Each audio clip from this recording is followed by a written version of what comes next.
Welcome to another episode of Total Extreme Wrestling 2020, where I'm rebooking the invasion. This is Smackdown for week 2 of June in 2001. I got the card ready to go, so let's run the show and see what happens. In an abysmal pre-show match, Yang defeated Jimmy Valiant by pinfall with the Michinoku Driver 2. This got 30. In an abysmal pre-show match, Chaz Warrington defeated Hack Myers by pinfall with the Mosh Pit. This got 21. There was a lack of flow being noticeable. Hack Myers seemed off his game.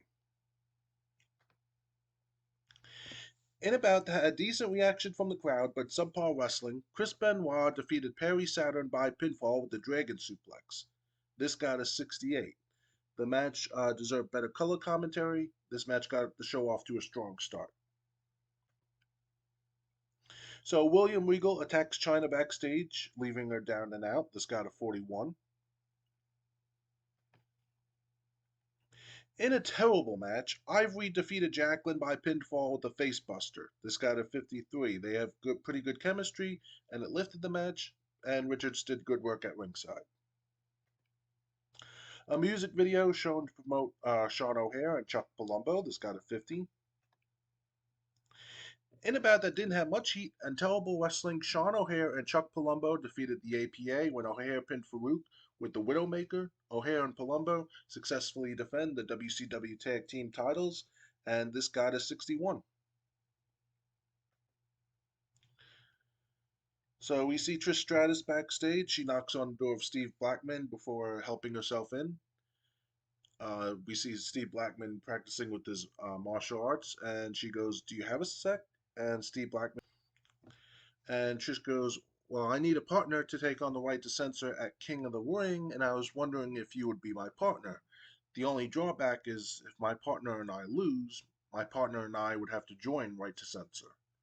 And Steve Blackman goes, "So you want me to team with you at King of the Ring to teach those suit-wearing cult a lesson?" And Trish goes, "Yeah." Blackman thinks about it for a minute, and he goes, "You know what? I'll team with you. I have my own problems with right to censor, so you have a partner for King of the Ring." And then Steve Blackman and Trish Stratus make it official by shaking hands.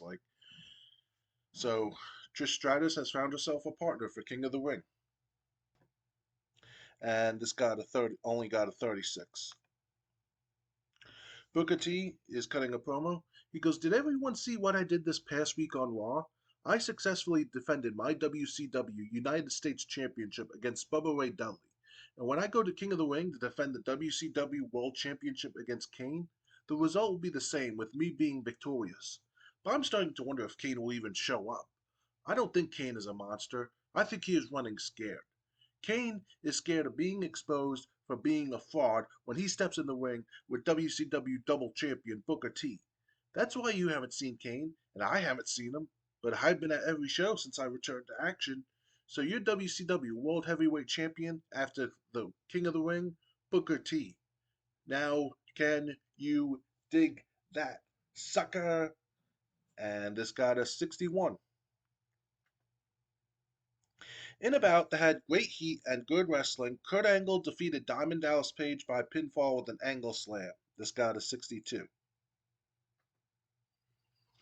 So Vince McMahon is in his office looking at the camera, and Vince McMahon goes, "If you remember what I said, I would be offering a spot to one of or two lucky WCW wrestlers to join the WWF. I've been looking over the talent, and I think I know the WCW guy that could thrive in the WWF, and his name is Mike Awesome. While Mike Awesome was a force to be reckoned with in ECW, he was just insulted over and over with what they gave him in WCW.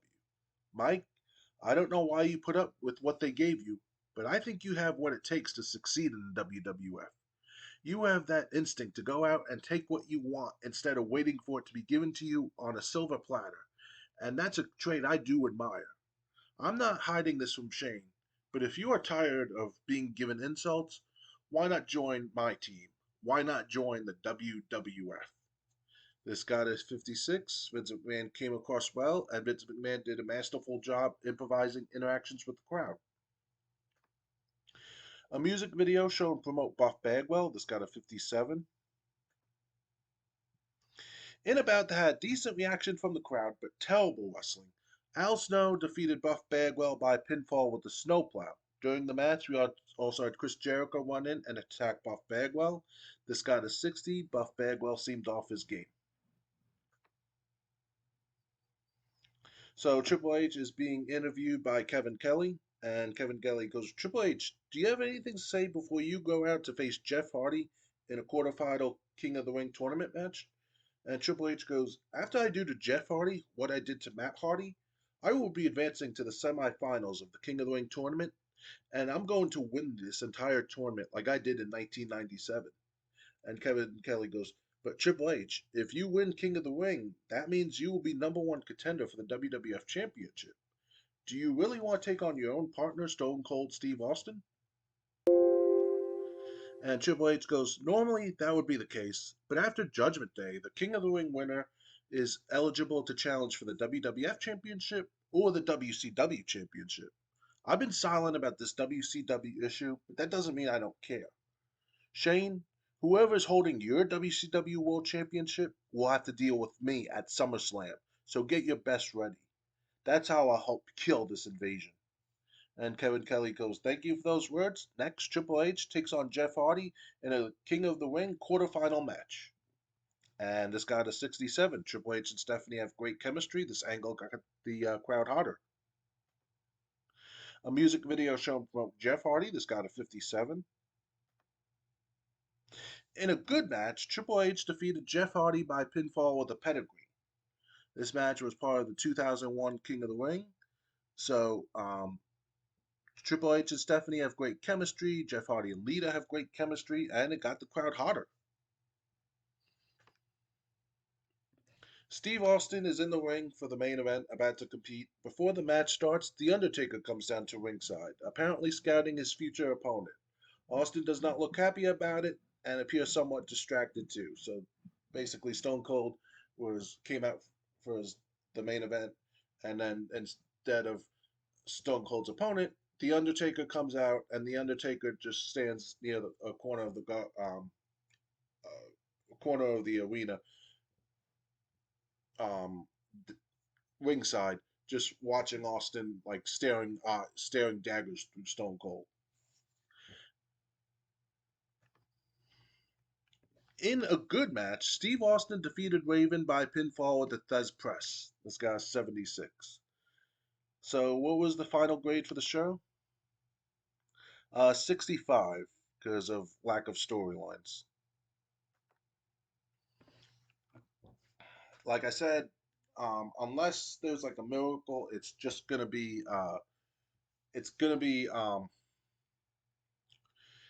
WWF's probably gonna go down in size until it gets to where I like need 3 storylines with more than 50 to be considered hot, and then maybe I can start building myself up.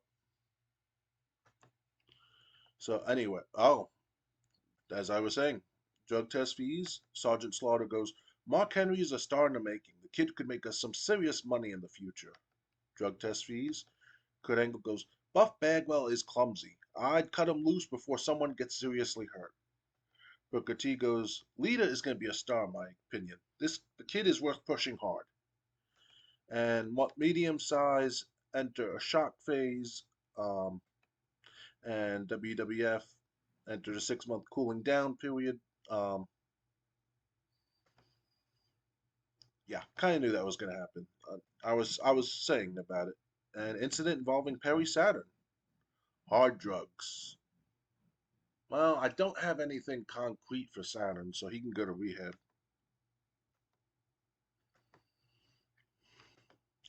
All right, the death of WWF. I got to read that. Alarm bells are ringing as strong rumors are circulating that the company is set to make wide-ranging cutbacks following a recent decline in business. Many wrestlers are preparing themselves for the worst, although it is said that the company will try to keep its top stars in place. No one's going anywhere. Um, yeah, so it's a shame, but like I said, this mod, it's really hard to have 5 storylines over 70 or better. But you know what? Now that Now I think is when I said it. Story. Let me go to storylines. Yeah.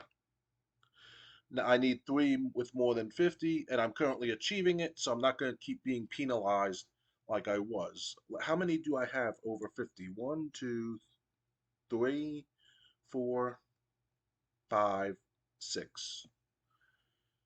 So yeah, so that's what happened. I am gonna book some matches for King of the Ring to promote it, but I'm gonna do that off camera. The next video will be War in week 3 of June. King of the Ring takes place Sunday, week 4. Um, so until next time, good night, everyone.